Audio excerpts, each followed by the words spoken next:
Welcome in, everyone, to the Tailgate Show. Obviously, not a full panel today like we're used to having, but we're definitely excited to talk about some of the things that have been going on. It took a couple weeks where we weren't on here, had some technical difficulties, had some days where we couldn't figure out the schedule, but we're back here, and we're going to talk a little bit about the All-Star circuit, specifically the Senior Bowl, which will take place today at 2:30, and then we're going to get into some of this coaching.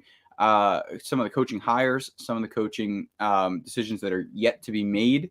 And then we'll get into some of the draft movement that could happen through the coaching hires. And of course, we'll talk a little bit about the playoffs. Obviously, the Pro Bowl will be on Sunday, but really going to want to talk about the ridiculous divisional round and ridiculous championship round that left us with tons of great football. But before we get into that, it's just me and Hunter today. Hunter, how you doing, man?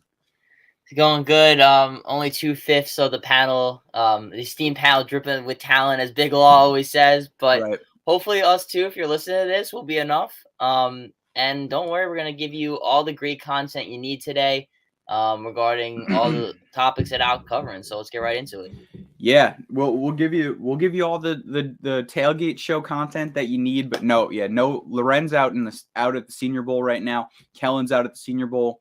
Big Law couldn't make it today, so it is just us, and hopefully we get the whole crew back together in the next couple weeks. But let's talk about the Senior Bowl a little bit. I'm just going to throw out some names, and we'll discuss these guys a little bit. These guys have either won the awards at the Senior Bowl, which was given out to the top player at the position groups, voted on by the opposing position group.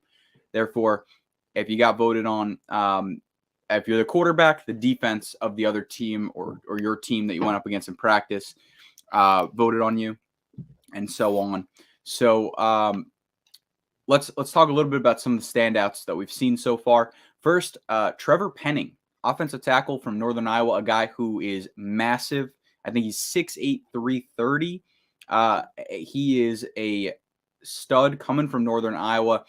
We saw Spencer Brown last year not only get drafted in the third round, but started for the Bills most of the season. A guy who I thought should have been a first-round pick falls to the third round, and Bills got themselves a steal. Hopefully, Joe Shane and Brian Dable can do that for my team in the future. But hey, Trevor Penning might have played himself into a first-round pick the way he played there.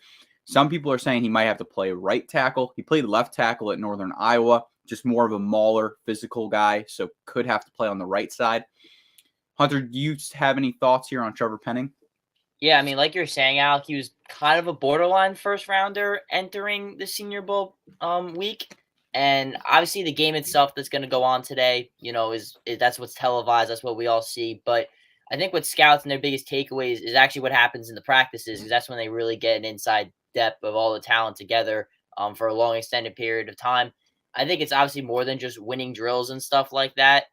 It's obviously impressive when offensive lineman does do well in the drills, because a lot of the drills are very I don't know, it plays in the favor of the defensive player a lot of them most of the time. So, for an offensive lineman to really show his own, Trevor Penning, again, Northern Iowa, you're not playing anybody. You're not playing any great schools as an FCS team. But he's really good. Maybe him trying to prove he's left tackle will hopefully, for Penning's sake, boost his draft stock a little bit. But, yeah, he was definitely one of the big names, quite literally, because like you said, Alec, he is massive. That really accelerated or boosted his draft stock this week. Yeah, I mean, I think he's played himself at least into the, he was already in the conversation for the first round. Now you're talking about being in the conversation of a top 15 to 20 pick. Could be there, could get himself in that range. Obviously, for teams in the top 10, I think that he is someone who they're hoping falls out and they can scoop up with one of those first 10 picks of the second round. If not, though, I would not be shocked to see some teams trying to get back up into the first round to grab him, especially teams you talk about it let's say, hate to bring up the Giants again, but the Giants or the Jets, where they have multiple picks in that early first range. They might not want to go 2 offensive linemen, but both teams could probably use 2 offensive linemen to fill out this offensive line. Maybe they do. Maybe they want a third. I mean, both these teams could probably use it. But, there's definitely teams that could be looking at Trevor Penning as a mainstay on their offensive line. Let's get to another guy here who, unfortunately for him, and maybe fortunately because he's played himself into that conversation now too, the edge class is so good this year that he is another name. Just throwing another name at it. But Jermaine Johnson from Florida, Jermaine Johnson the second from Florida State, played amazingly so far at the Senior Bowl practices from what we've seen and what we've heard. And not only has he played himself into the first round conversation, he's probably played himself into the first round with apparently how well he played down there. Any thoughts on Jermaine Johnson? Well, unfortunately, Florida State, I think them just being an absolute shambles hurts his stock compared to a lot of these other edge rushers who played at big-time schools and were in big-time games. So, weirdly, while Florida State's a big brand, it's not as big, of course, when you're not winning a lot of games. So, Jermaine Johnson kind of flies under the radar, but he's an athletic freak. And I feel like those guys, when they do Senior Bowls and the Combine stuff, they stand out because they move and operate differently that everybody else does. And Jermaine Johnson made the most of a situation. You can say the national spotlight, whatever, but now he's competing, with the best on the field and really standing out. And like we talked about, this draft class for the edges is just absolutely insane. Who knows how many, get taken in the first round? Maybe it's like 8+, who even knows? But Jermaine Johnson has definitely played himself into that first round category. Curious to see where he goes though, because, like we said, there's so many guys at the top. It might, unfortunately for him, drop him from his draft position. So any team that gets him, maybe late first, again, like a steal. Yeah, absolutely. Jermaine Johnson is now put himself, especially where he scheme fits, into the whole conversation. Again, unfortunate for him, but maybe fortunate because he's played himself into that. You're looking at guys at the top: Aiden Hutchinson, Kayvon Thibodeau, George Karlaftis, David Ajapo, Travon Walker, who Lorenz isn't here, but he just grinned somewhere.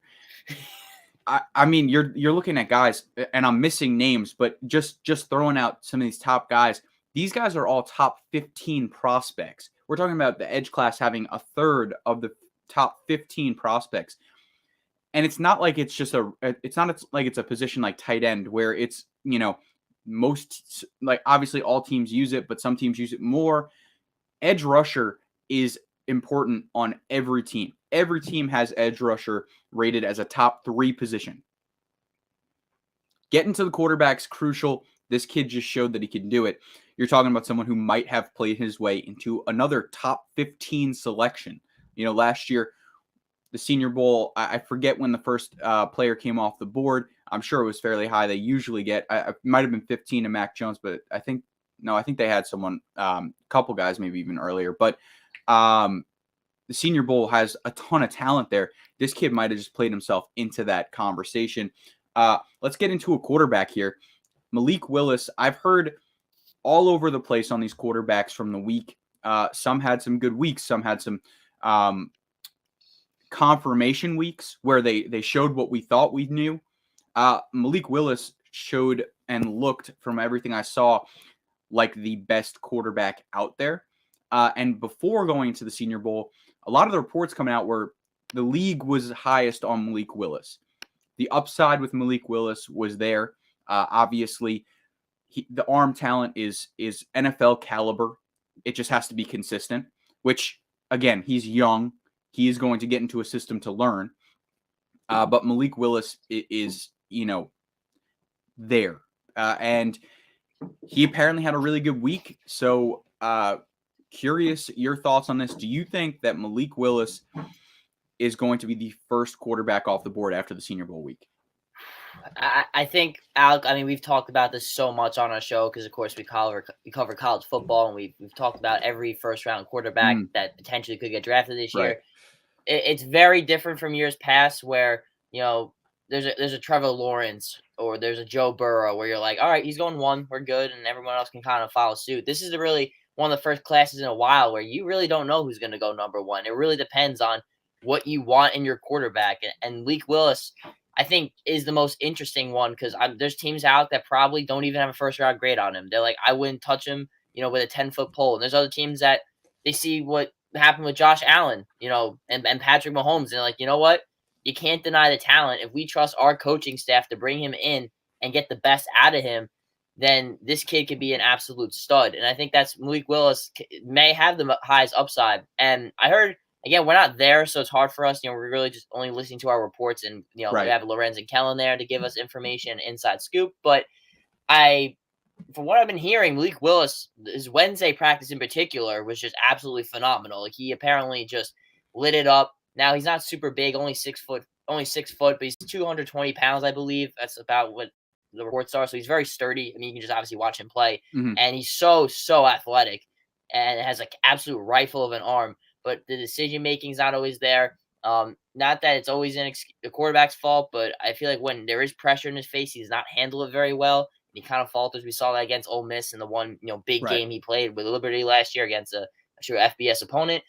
But Malik Willis is super talented, and you can't deny that. And he really arguably played himself into the first round. He's going to be a quarterback that looks really good in the combine too, Alec, because like we talked about those elite physical traits, a lot of these quarterbacks, Kenny Pickett can move a little bit, Matt Corral can move a little bit, but none of them the athlete that Malik Willis is. No, and that's the key here with Malik Willis. That's also, I think, going to be a huge factor in his evaluation. And of course, Malik Willis, we're talking about, who's getting a real good look at him down there? The Lions. They're at pick 2. I'm not saying that the Lions are going with Malik Willis, obviously. Like, I have no insider information on that, but hey, they're getting a real close inside look at Malik Willis. And the thing that's going to stand out and be crucial in the Malik Willis evaluation is not that you want to be compared to Sam Darnold right now. And I'm not comparing the two players, but going back to when he was at USC. USC was in turmoil. Not a great offensive line. He had Juju Smith-Schuster, but not a ton of weapons on that USC team. And he had a lot of bad decisions. Now, that hasn't really worked out in the league, but it's an important factor in, well, is Malik Willis's decision-making horrible, or is it him trying to make a better case out of a bad situation? I think when I watched film on him, there's some bad decisions, sure, but what 21-year-old, 22-year-old's not making bad decisions? He's making some wrong decisions in the game, and then a lot of the decision making that you could consider as poor is him trying to make a good situation out of a bad situation in the game. And I think that's something that's going to come up with Malik Willis. I look at a team. I'm not on the Giants should draft a quarterback bandwagon, but look at the Giants, and you brought up Josh Allen. Well, where is all of Josh Allen's the people who made Josh Allen really good? Remember, his rookie season was not that good. Where are those people right now? Mm-hmm. They're in New York, the Giants. So that is something that absolutely could be it. They have said and said many a times they're giving all their support to Daniel Jones. That doesn't mean you don't draft a quarterback, though. They're saying we're going to put something around him. They might draft one. They might be in this conversation. Heck, if Malik Willis makes it into the second round, they might be a team, or late first. They might be a team to come back in and get him, having that early second round pick. But I think Malik Willis has put himself in the conversation to be the first off the board, as he was already there, but he's put himself, I think, at the favorite at this point. Right, Alec. And I think a point that I also want to bring up too, I don't really know this or not. This is when, scouts and these teams really have to do their homework. How coachable is Malik Willis? Like, I have no idea. Like, someone like Josh Allen and Patrick Mahomes, right? They had these big flaws. Their decision-making was bad. Their mechanics were pretty bad and stuff like that. And, but they were coachable. And as a Carolina Panthers fan myself, I don't want to sit here and criticize Sam Darnold's character or anything like that, but he's had multiple offensive coordinators, multiple head coaches, multiple different schemes, multiple different talented players around him, and he still was making the same knucklehead decisions that were the biggest red flags for him entering the draft that he was making at USC too. So Malik Willis, can you coach that out of him? That's really the big question. Can you turn him and help him become that great player? I think that's kind of the big question with Malik Willis right now. I think you said it best. We have no information on that without meeting the kid. Yeah. But what I will say is everything I've heard is he is a gamer, a winner, a gamer, and usually those people are willing to take some coaching if it's going to help the team. Let's move on here. A couple more players, just throw them out in kind of like a bulk here. Christian Watson, the really fast, really lengthy wide receiver from North Dakota State, another FCS prospect who looked really good, won wide receiver of the week for his group. How about the national champion, Devonta Wyatt, who played, honestly, in the wrong scheme at Georgia and was still dominant. He should be more in a penetration-style scheme in the NFL, and he showed it. He showed it in one-on-ones. He showed it at the Senior Bowl. He really should not be a space eater. He's a defensive tackle who you let go get the quarterback, and he showed that there. I think Devonte Wyatt might have played himself into the first round because he showed his scheme versatility now. Now he showed how well he did at at Georgia, playing in that more space eater two gapping. Now he goes to the Senior Bowl, shows how he can one gap penetration style. He's just opened himself up to basically 32 NFL teams. I think he fits better in a penetration style, but that Georgia defense clearly showed he could do that just fine. Space eat just fine. So I think he played himself into the first round there. Any thoughts on those two guys? Yeah, Devonte Wyatt, I really wanted to bring him up, Al. I'm glad you did, because he was maybe one of the best individual players, regardless of position, at the Senior Bowl. Yeah.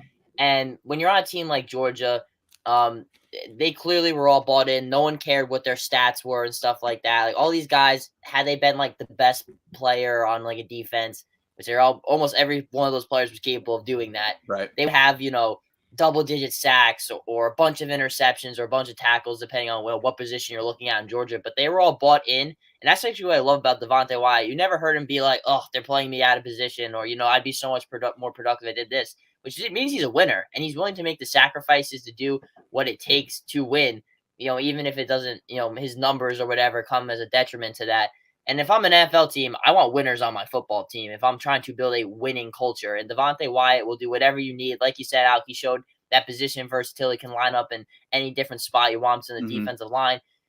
And, unfortunately for Georgia, some guys are going to, fall in the draft because, they were kind of sacrificing for each other. But Devonte Wyatt, no joke, is a great football player. I thought he was one of the best players on the field during a national championship game. He was lights out in that game and really made Alabama a very one-dimensional offense. Yeah, and this is an interior defensive line class too that is very much up in the air. I mean, there's really there's some standout guys, but that class overall is really not questionable. There's talent. It's more so that we don't know who it's going to be a pick your flavor type of draft for those guys. And he has said, "Hey, I'm all the flavors. I'm cherry, grape, whatever you want." He is the entire Skittles bag, pretty much. He's the entire Skittles bag. So he has put himself in that conversation, and to be one of the first ones off the board in that, I really like Devonte Wyatt. Lorenz and I talked about it a couple weeks ago. I think it was 3 weeks ago now when we were talking about guys who can sneak in. I think that he is a first-round caliber player. That doesn't necessarily mean he has a first-round grade for me because I haven't done finished in a final eval on him. But I think he's someone who shows traits of a first-round player. Travis Jones from UConn, another interior defensive lineman here, was apparently outstanding. I haven't seen much on Travis Jones. I can't sit here and say I've done an eval on him where I could be like, oh, that's a third-round pick. Apparently, he looked better than a third-round pick because that's what the consensus was beforehand. It was a second or third could go, could sneak into second. Maybe he snuck himself into early second consideration. I don't know. Haven't done much on Travis Jones. I don't know if you have any thoughts on him. Yeah, I mean, we were talking about before Jermaine Johnson, like, all right, he played at Florida State. They're not as good. UConn football, there's a reason they're not on the way up, though. Football. On the way up, but it's a reason why they're a basketball school, so they're really not getting a whole lot of looks. But UConn's had some players come to the NFL and honestly make an impact too. So you can't completely discredit them either. And Yeah, like you're saying, Travis Jones, I was hearing a lot about him too. Again, it sucks that, we can't obviously see it. We're just hearing the Right. reports from what we're getting, but we'll have the game today too. So maybe, once he Yeah. actually puts the pads on, he can really go out there and show on a more national stage that he belongs with, all these great defensive linemen in this class. Yeah. And we got to talk about two of these cornerbacks here that really have a shot at the first round. They not only have a shot, they're looking.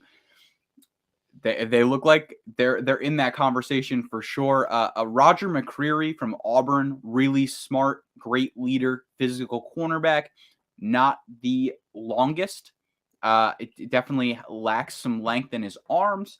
Not the biggest, but when you talk about technician at the position, you got Roger Mccreary.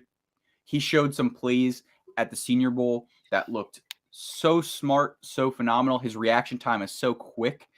Yeah, I saw that one clip of him. Yeah. I forgot who he was guarding, and he was just like, it was like white on rice. Like he was just on top of him. It was like beautiful coverage. I forget who said it, and I apologize if you're on Twitter and you were the one who tweeted this out. All the credit to you. I am not taking credit for this take, but the exact play you're talking about, he as a corner, you're going down you're following the receiver on a one-on-one. You can start to eliminate routes. And it seemed like the second that the wide receiver made his cut, Mccreary knew where he was going because he had already started to eliminate routes. And it was just, he was with him the entire time. It was like he was running the route for the receiver, which was so phenomenal. Kobe Bryant, who's someone who I really love from Cincinnati. There was, obviously Ahmad Sauce Gardner. Ridiculous. He's going to be a top 15 pick. No question about it. Cincinnati might get two corners in the first round, and Kobe Bryant, speed, ball skills. The kid is real good, and he might get himself in the first round too. Cincinnati might end up with 3 first-round picks. Makes sense. They were the 4th team in the country. They were rightfully so in the top. They should have been at least a top 6 team. Obviously, they make it to the top 4, but they might get a couple kids in this first round. Kobe Bryant. Apparently, I think he won the award for best corner for his team at the Senior Bowl. I mean, any thoughts on Kobe? Sure, yeah, and I think what's really impressive with him too is that we talk about Sauce Gardner is that dude. He's gonna go top 15, probably like maybe the second corner. It couldn't even be the first corner off the board. Who knows where teams grade him? But Kobe Bryant plays basketball. Yes, he does. Yes. Shout out to Armando right there. That's why we're here. That's why we're here. We're giving clarity. Right. But Kobe Bryant was almost always going to get targeted more than, I don't have like the advanced analytics on me, but he probably got targeted way more than Sauce Gardner and still held his own and, was able to be a ball hawk, use that side and speed and athleticism that he has. And I feel like every team that's what they look for. They look for those long rangy corners that can keep up with these absolute freaks now at wide receiver. As there's probably like 30 wide receivers in the NFL that are like an absolute problem, like damn near impossible to guard. So having corners, having a lot of them on a team is super important nowadays, especially if you get a guy who could potentially be that number 1 corner. I think it's almost, I'd say after having an elite edge rusher, that's might be the second most valuable position to an entire NFL team is have that lockdown corner. It really makes a big difference. And Roger Mccreary, I'm just to say, I've been saying it for months. I said it on the show. I was like, look, he might end up being a first-round pick, so I'm not surprised that he's been absolutely balling out. Apparently, he not measure well. I believe it's like 29-inch arms. For most people, that's pretty big, but, when you're comparing to other freak athletes, I guess it's not. But at the end of the day, just turn on the tape. I don't care where you play him on the field, what kind of packages you put him in. The dude can just straight up play, and he's going to be a successful NFL player. He's a baller. No question about it. He's a baller. And last guy here that made some headway is Ed Ingram, the offensive guard from LSU. I think he won the award for best offensive lineman for his team. Another guy, I don't think he's played himself into a first round, but he's definitely someone who you could see potentially going on a day 2 and making his way into a starting lineup at some point. LSU's got a ton of them on the offensive line that have started and done well in the league. This is a guy who actually is a holdover from Joe Burrow. When Joe Burrow was there, he played sparingly, but a little bit with Joe Burrow. being there. So that offensive line was obviously mega talented. A focal point in them winning that national championship. But Ed Ingram, too, shout out to him for having a great week down in Mobile. Let's talk a little bit about the other side. We've talked about the college football side. Let's talk about the NFL side real quick. And I know this is a draft show, so we are going to bring this back into the draft here. But we want to talk about the coaching hires and then how they may affect the early. Listen, all the teams up early in the draft, a lot of them changed coaches. So we're going to talk about how that may affect it. First of all, the Jacksonville Jaguars just made their hire a couple days ago here, or it might have been even yesterday. Doug Peterson is the hire. It was a lengthy search. Looked like it was going to be Byron Leftwich, which, by the way, if Bruce Arians retires, Byron Leftwich should get that job.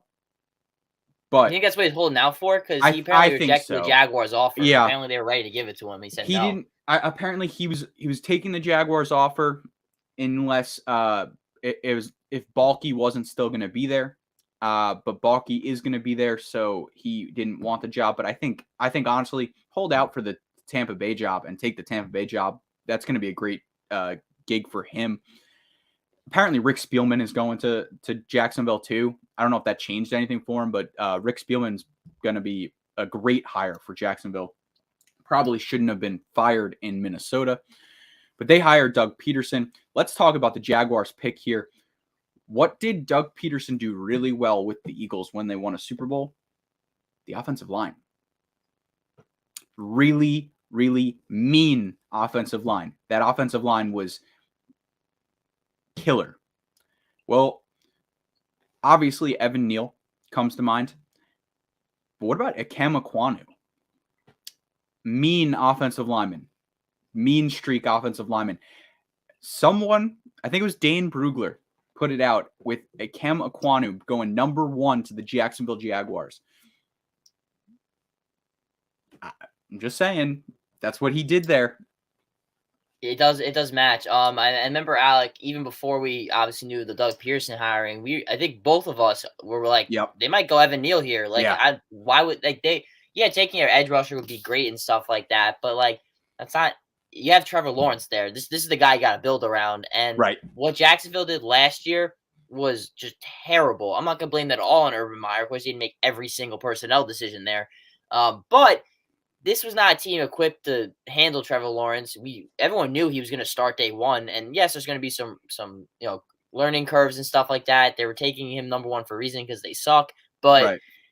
Jacksonville was awful what they did. They gave Trevor Lawrence nothing last year to work with, and yes, like Travis Etienne gets hurt, DJ Chark gets hurt. You can't control that, but the offensive line, there's no excuse for it to be that bad. You got to get this man upright so he can go out there and make plays. There's two things that they have to prioritize this offseason.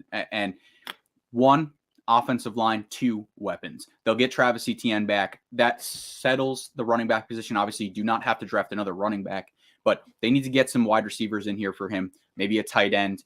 That they also need to fix this offensive line. And I think it's still Evan Neal. I still think he's the number 1 pick. But Ikem Ekwonu's got to. When you talk about what Doug Peterson did there with that offensive line, I think that Ikem Ekwonu is at least in the conversation. Let's go to now. I have them down the Raiders next, but let's actually go to the Giants because they're the next pick, I believe, in the draft. I think you're right. I think you're right. Pick 5 so far.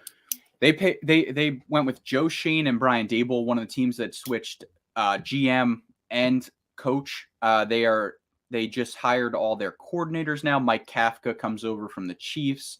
They actually know they need a defensive coordinator now after Patrick Graham went over to the Raiders. The Giants they said their priority here is fixing the offensive line and putting the right team around Daniel Jones. I've been pretty vocal. I don't think Daniel Jones is the guy, but I don't think that they take a quarterback this year. Pick 5, does this change anything? I think for me, it's still going to be offensive line, or offensive line edge rusher. I just don't see them going anywhere else. I guess there could be, if they've fallen in love with a corner, sure, this is a great corner class. Maybe, if Kyle Hamilton gets there to pick 5, that's obviously in the conversation for sure. I still think that in a perfect world, the Giants go, Ikem Ekwonu at pick 5, and then maybe a Charles Cross, Trevor Penning, Tyler Linderbaum, whether that be at pick 7 or move back, or maybe a George Karlaftis, David Ojabo at pick 7 if they want to go with the edge rusher. What do you think on this? Do you think Dable changes that at all? I definitely think Ikem Ekwonu will definitely be like that priority at number 5 if he's there. I feel like he would just make so much sense. You can kick him inside, kick him right tackle, whatever you want to do with him. I like you said, I love his position versatility. I feel like he can play almost anywhere on the offensive line. And a day one starter. Becoming one of my favorite players in the draft. Day one starter, absolutely. He's going to be plug and play. What do you need from me, coach? Put me in there. And Giants, I feel like this is a team that has so many holes on it. Again, you're not picking number 5 because, we were just like 1 or 2 pieces away from winning a Super Bowl or even making the playoffs. That's not happening with the G-Men right now. So that's why I don't know if they go that back-to-back offensive line. Maybe they go pick 7, like one of those edge rushers. They could definitely use that as well. And then, in the second round, I think there's some good enough offensive linemen they can take there. But maybe they do go back-to-back, and it definitely wouldn't not make sense because there are multiple offensive linemen good enough to get taken in the top 10. So I don't necessarily think that's a bad thing either. But, again, new GM regime, what do they think about Andrew Thomas? What do they think about Will Hernandez? I think I know what they think about Nate Solder. I think everyone's going to have a pretty consensus opinion on him. But, the Giants, I think what they need to do is kind of similar to what maybe I think the Denver Broncos are trying to do, which is build everything else around the quarterback and then just try to find that quarterback if you don't think he's in this year's draft, which, what almost all of us are saying, Alec, is we don't really know who that quarterback is in the draft. Yeah. So if that's the case, build the house before you have someone move in. That's how I look at it. Yeah, I agree. And I think that, honestly, when you hire Brian Dable and Joe Shane, what's going to happen, especially with how many people they brought over from Buffalo? This is not just a one-person thing here. They've clearly brought over tons of people from Buffalo. When you have success, you're going to try and do it again, right? The same thing. We've had success doing this. We're going to do it again. Well, what have the Bills done? They drafted freaks on defense, Greg Rousseau, Tremaine Edmonds, Ed Oliver, Tre'Davious White. You draft freaks on defense, and the Giants have some of those. They've got some freaks there, but you draft freaks on defense, and then you get offensive linemen for value. That's what they did. They really drafted, they tend to have a ton of movement out of their tackles with Deion Dawkins and Spencer Brown. Their tackles like to run, like to go vertical. To me, I think that probably means that Andrew Thomas is not their favorite pick over at left tackle, but he did show you're not in a position to be picky with your tackles right now. So they're going to have to figure that one out. And then you look at the wide receiver position, and this is why I got into it. What did they really stress at that wide receiver position? They went all in on Stephon Diggs, route runner, crazy route runner. Not Chris Olave, his teammate, Garrett Wilson, is a ridiculous route runner for Ohio State.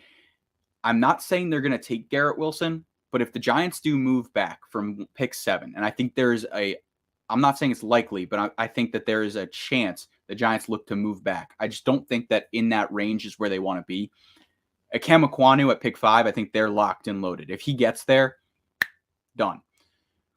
Kyle Hamilton gets there, maybe they go with 1 and then try and get up to 6 to get the other. Maybe they wait it out and just try and get both of them. I don't know. It's possible. But I think that Ikem Ekwonu, they want. pick 7, I mean, you can move back from that, and maybe you're in a range where Garrett Wilson is your guy. And then you look at something where you got Garrett Wilson, Kadarius Toney, Kenny Galladay, and Darius Slayton. I feel like we talked enough on the Giants. If anyone didn't know, I'm a Giants fan, I guess. So, but let's move on here to the Broncos.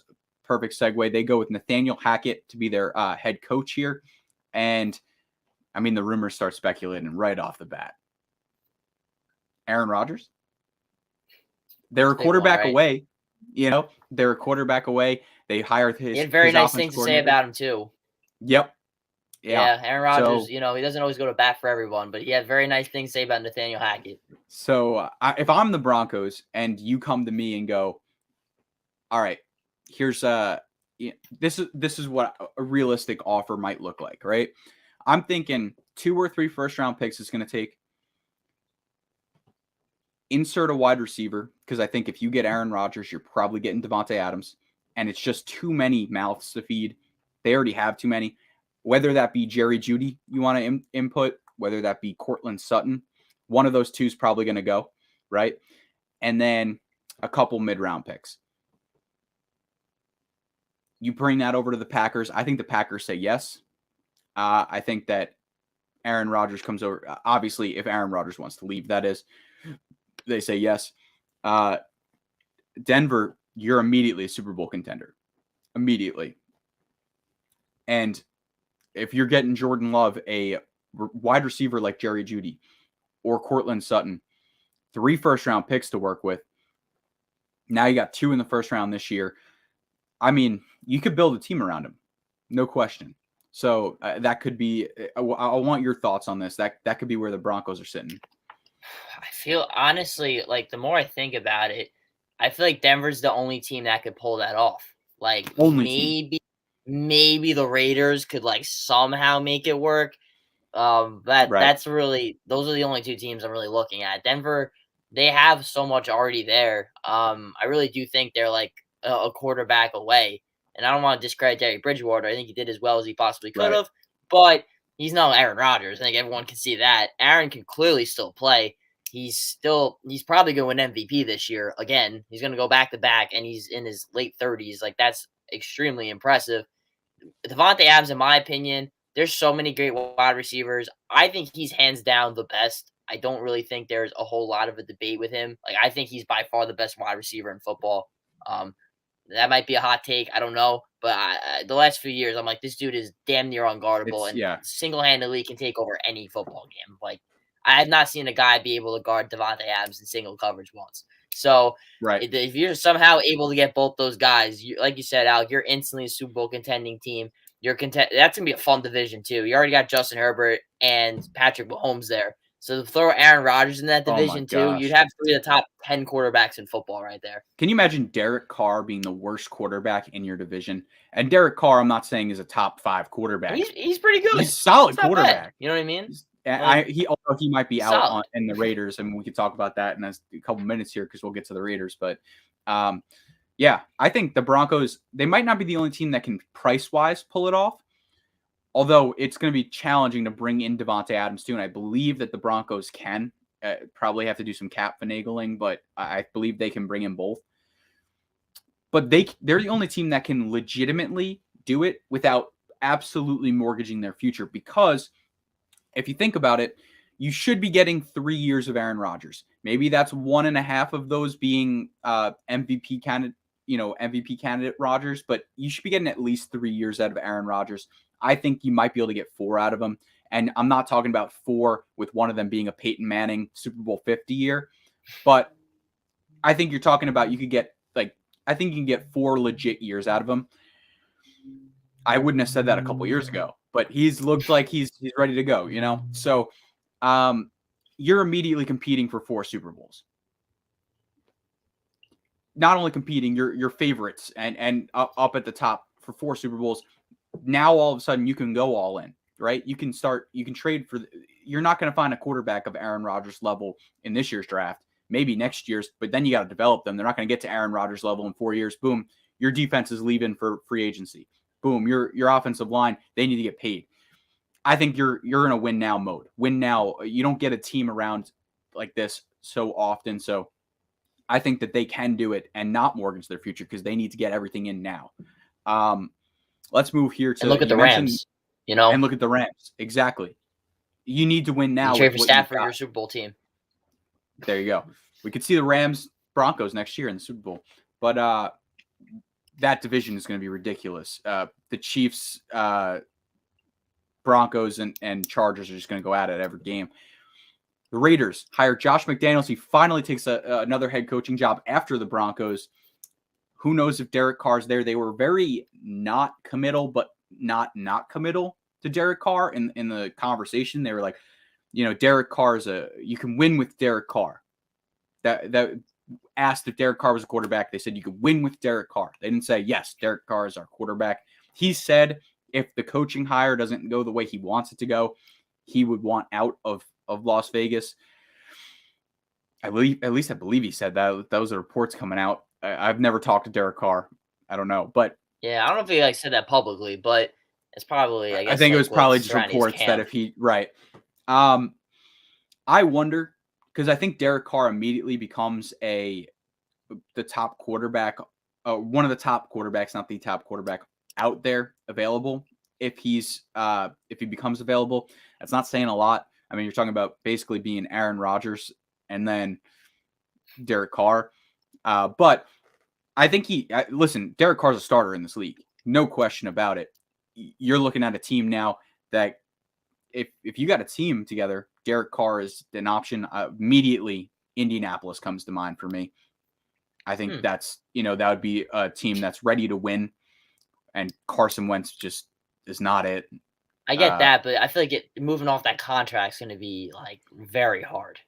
The Carson Wentz contract? Yeah, that's why I'm like, I don't know if Carr would go there. But I mean, you're basically going to have to, right? You're basically going to have to give up Carson Wentz and something to get rid of that contract.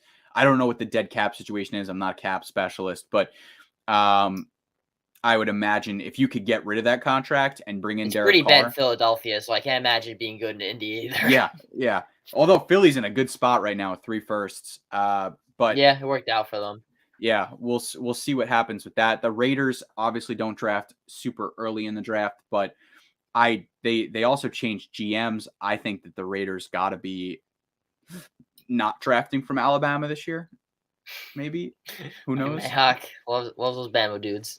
But I think that the Raiders got to be in a situation where, I mean, you're going to start building Josh McDaniels' team, right? Look at what the Patriots do. They've already built it through the safeties, which is what the Patriots do. Middle of the field is, I don't think they'll go interior offensive linemen, but if they don't have Derek Carr, I'd say Kenny Pickett kind of fits what the Patriots do in a quarterback, right? Maybe could be a Kenny Pickett, could be maybe a linebacker. Maybe if Nakobe Dean or Devin Lloyd gets there, I could see that. I don't think it necessarily changes a whole ton for them. It's just now Josh McDaniels' way, right? Whatever he would need. We already talked about the Broncos. How about the Bears going with Matt Eberflus and the Vikings going Kevin O'Connell? That one's not official yet, but it is. They picked Kevin O'Connell unless he backs out. Kevin O'Connell after the Super Bowl will be the next head coach of the Vikings. I loved the Vikings GM hire though. The name is escaping me right now, but he's a Ivy League guy, not a football guy originally. Comes into football bringing an outsider's perspective. I think, more of an analytical view on the Vikings, I guess. And I thought it was a great hire coming from the Browns. I am so sorry for forgetting his name. I think his first name's Kwesi. Yeah. It's Kwesi Adofo-Mensah. That's his name. Yeah. I think that was a great hire for them. And Kevin O'Connell has done some good job, good job with this Rams offense. The Rams don't have any picks. I mean, we're not talking about the Rams. Sorry. The Vikings have picks. So I guess for the Vikings, I think it's defense, right? You got to fix this defense up a little bit. Maybe the quarterback position. If you move on from Kirk Cousins, they're a spot that maybe Derek Carr could make sense for. But I would say Yeah, I don't think it changes anything. Any thoughts on the Vikings? Yeah, I feel personally when I look at the Vikings every year, I'm like, I feel like they should be better than what they are. And that's why I think it was right for them to get Kevin O'Connell. Now, Yeah, the Sean McVay thing has gone both ways. We've seen Zach Taylor do a great job with Cincinnati, right. and then I'm still not sold on Cliff Kingsbury. So, like I know he wasn't under McVay directly, but it was saying, oh, just Right. hire this young white guy. He's going to be good. So that's kind of what everyone's following right now. So, but Kevin O'Connell, well, what I've heard has been really, really good with the Rams. He's orchestrated. Right. What I love about the Rams too, and I don't know if it all goes McVay or McConnell or just the players in general, but the one thing I really love is the wide receivers do everything on the field. I'm not talking just like routes either. They block in the run game. They block for each other. They scheme each other open. They have really smart players there, like Cooper Kupp and Odell Beckham, and he's not playing now, but Robert Woods also really smart. You got Van Jefferson there also. Their wide receivers do a little bit of everything. And so when you look at Justin Jefferson and you look at Adam Thielen there, even KJ Osborne can kind of play a little bit too. They already have those dynamic offensive weapons there. And I'm very interested how Kevin O'Connell uses the wide receivers who already are super productive. Can he even imagine elevating Justin Jefferson, who I think might be a top 5 wide receiver, to be even better? I'm really excited to see how this offense looks. But then the defense is an absolute mess. You're absolutely right, Alec. Offensive line of Vikings isn't bad either. So, and Kirk Cousins actually had a pretty good year. Give the man credit where it's due. He actually had some good numbers this year. Yeah, I'm not going to sit here and say that Kirk Cousins is a top 15 quarterback in the league. I am not on the train that Kirk Cousins doesn't deserve a starting position in the league. I think he's a top 32 quarterback.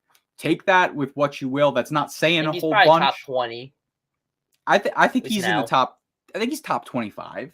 You know, I think he's in that 20 to 25 range. That being said, to be fair, Kirk Cousins is always going to be a quarterback you're looking to replace. He's a bridge quarterback. You're never going to get Kirk Cousins in and go, that's our guy for 5, 6, 7 years. You know, you're bringing from here on out, you bring in Kirk Cousins. You're like, he's our guy for 1 or 2 years. That's the name of the game at this point. You're looking for the younger, better player. I think Kirk Cousins can start a couple more years in this league.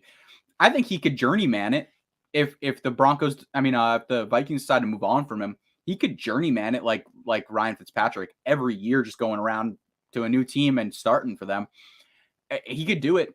I do think that there's talent there. I'm not saying that he's great, but he look at the quarterback position in some of the teams that have started horrible quarterbacks all year. You know, he could definitely start in the league. He can come to the Panthers. He's better than what they have now. There you go. And the Bears go with Matt Eberflus and Ryan Poles, who was a finalist for like multiple GM positions. Young kid, he's like 35, but young for the GM position. They got to build around Justin Fields. Point blank, period. Let's make Justin Fields great. He's great. You know, let's make the situation around him great and bring him the most success, because he showed the flashes last year. Excitement in Chicago, no doubt about it. You gotta build around Justin Fields. That's it. So they don't have a first round pick. The Giants have it at pick 7. Continue to build around Justin Fields. But to be fair, that trade is worth it for them, because I think Justin Fields worked out. I would trade 2 first starting quarterback. And Alec, I think looking at Justin Fields too, we just talked about Trevor Lawrence, and I don't really think the Jaguars year 1 did a great job surrounding him with the pieces to succeed. Justin Fields, I don't know if you remember his first game where he started against the Browns. That was rough. I think Myles Garrett had 4 sacks that game. He got absolutely mauled, and I really don't think the Bears did all that much to help him out either. And that wide receiver core might be even more depleted because Allen Robinson's a free agent, and I can very well see him leaving. So they really got to help Justin Fields out. And like you said, I did see flashes of some really good play from him. I think he is a talented quarterback. I think him falling in the draft gave him an extra chip on his shoulder too, and a bit of a that underdog mentality, which maybe he needed. I don't know, but right. I do think he makes a lot of sense. I liked him coming into the draft. I like the fit with the Bears. Hopefully for Chicago, they kind of turn things around here and really help him out. That's got to be a main priority for the Bears this year. Yeah, let's talk about this too, because and this is a completely valid question to ask, and it's simple fact is here. Yeah, I like Kirk Cousins a bit. I don't think he's an MVP. I like Kirk Cousins a bit. I think he can start in the league. He's your back end starter for 1 or 2 years. I really don't think he's anything more than that at this point in his career. I think he's a bridge quarterback, but he's better than some of the bridge quarterbacks we've seen. I mean, look at the money we've seen thrown around to guys like Mike Glennon, got like 4 years, 72 million. Brock Osweiler, like these guys got big contracts to be a starter for a couple games. Nick Foles, who was, Yeah, I think it's disrespectful. He got a lot of money in that conversation. Like, no, I'm saying he's better than that. He's someone who you could. I put him in a different category than that. Carson Wentz, I've been a doubter of Carson Wentz's entire career. To be fair, and unfairly at times, but I just don't. I think with Carson Wentz, what you're looking at is a guy who negatively affects your team because not his leadership. It's the mistakes that he makes when he gets flustered. He's not someone who's really good under pressure. He throws a ton of picks. He was labeled as a guy who's an escape artist, and I just don't see it. I mean, I think he's athletic and can move, but he's someone who makes negative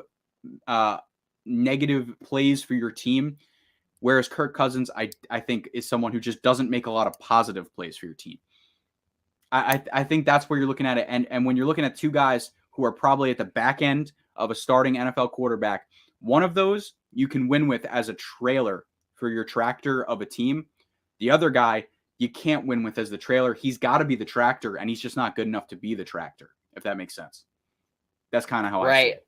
Yeah, I mean, why Carson Wentz was, quote unquote successful, had a really high completion percentage is because, well, look at the Colts defense last year. Jonathan Taylor was, arguably the most valuable non-quarterback in football last year.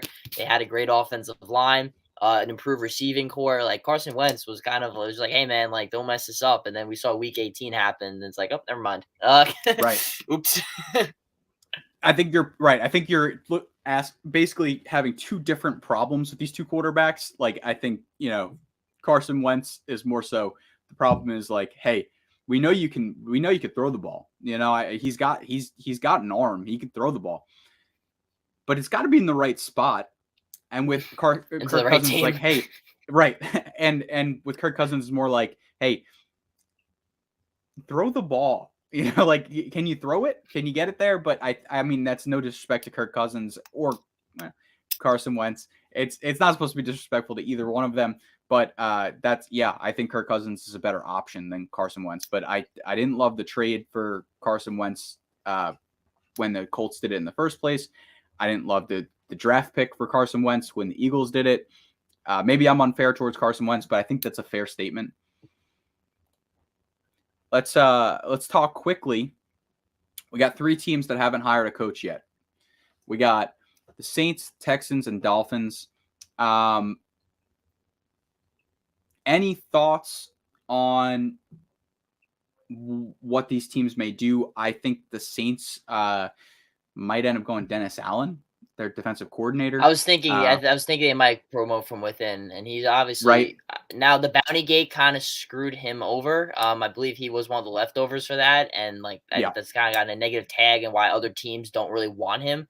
But he already is with the Saints, and the players apparently really like him, and the Saints defense has actually been great over the last 4 or 5 years. So I think that actually makes the most sense, and the Saints can't scramble as much, because Sean Payton leaving, I think apparently was a blindside. They did not see that coming. So no, you got to definitely keep the sanity within the New Orleans organization. That might make the most sense. I was thinking too with that, because it's not like you're firing Sean Payton. It's not like you're unhappy with what he has done there, right? So in other circumstances, you want to clear house. You want to clear. All right, well, we're trying to get rid of the coaching tree that you brought in. Well, they didn't want to get rid of Sean Payton. Sean Payton obviously leaves. It might look for other opportunities, might not. Who knows? I think Dennis Allen is the right choice. I do think that Brian Flores should be a coach in the NFL. Obviously, with everything going down, I'm not so sure he gets a job in this cycle. He's still in it with the Texans. He's got an interview with the Saints. I do think he is he is a coach in the NFL, no question about it. And I'm not going to make, I'm not going to discredit his comments by any means. If let the legal process go through on that too. And I have no information on it. So it's not even fair for me to make a statement upon that. I think he should be coaching in the NFL. I think he's good enough to coach in the NFL. There's no question about that. And he probably brings up a larger issue with the coach hirings, but there are much more qualified people to speak on that than I am. Texans job, I honestly don't know where they go. I mean, I feel like the Texans are not the job everyone wants. It's the same thing that happened last year. David Culley was like the last coach hired because no one someone really, had to take it. Someone had to take the job. I don't know if I don't know who the Texans really go with. Do you even know who's like? I know Josh McDaniels was a finalist at some point. McCown's actually a finalist. Oh, Josh McCown. That might be him. Yeah. He might end up getting the job. I mean, that Flores, might be one of those two. Yeah. Josh McCown or Brian Flores, I think would both be decent hire. Oh, well, Brian Flores would be a great hire for them. Josh McCown would be interesting. Hire. Yeah, first head coaching job at all. I think he has high school coaching experience, but I think that's about it. Like, I don't think he has anything else. So, I mean, to be fair, like, he's been with the team now for the last couple of years, I believe, and he wasn't playing. He's basically coaching. So I guess they've seen him in a coaching situation. Apparently a great guy, too. So, yeah. People love Josh McCown. I mean, everyone loved him in Philly.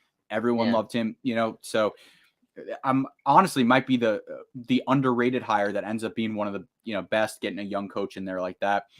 And then Miami, I also have no idea. I thought they were going to bring in Harbaugh, but they didn't. That whole thing was interesting with him with Minnesota. I feel like he was just trying to do that, like get leverage on Michigan for like a contract extension or something like that.